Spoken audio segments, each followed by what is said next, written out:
Serial ஆக்டருங்கும் போது அழுந்துக்கிட்டே இருக்கணும். ஒரு நாளைக்கு பார்த்தீங்கன்னா ஒரு 5 லிட்டர் கண்ணீர் வரணும்.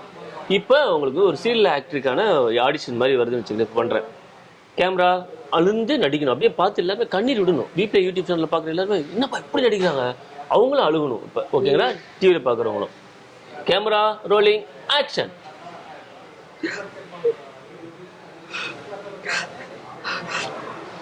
ஏன் அப்படிலாம் பண்றடி? மம்மி உனக்காக தான் படிக்கிட்டு இருக்கேன். இப்படி எப்படிடா? இல்லைம்மா, எனக்கு படிப்பு வரலம்மா. அந்த இல்லடா வரும். அம்மா வாழ்க்கை மாதிரி உனக்கு ஆயிடக்கூடாதுடா.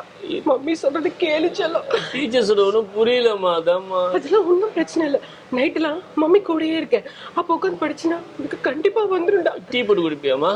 டீ இல்லடா, உன் பக்கத்துலயே உட்காந்து உனக்கு என்னன்னா மம்மிக்கு படிப்பு தெரியலனாலும் இதெல்லாம் படின்னு அம்மா சொல்லி கொடுக்குறேன். மம்மி வாழ்க்கை மாதிரி உனக்கு ஆயிடுச்சுடா. அம்மா வாழ்க்கை தான் உனக்கு உதாரணம். நீ நல்லா படிச்சு டாக்டர் ஆகணும். நம்ம அசிங்கப்படுத்துற சொந்தக்காரங்க முன்னாடிலாம் நம்ம ஜெயிச்சு காட்டணும்டா. ஆமா, சொந்தக்காரங்க எல்லாமே அசிங்கதாம்மா படுத்துறேன். வேணாம்மா, நான் அல்லாதம்மா, நீ கண்ணை தொடச்சிக்குமா, நான் நல்லா படிக்கிறேம்மா.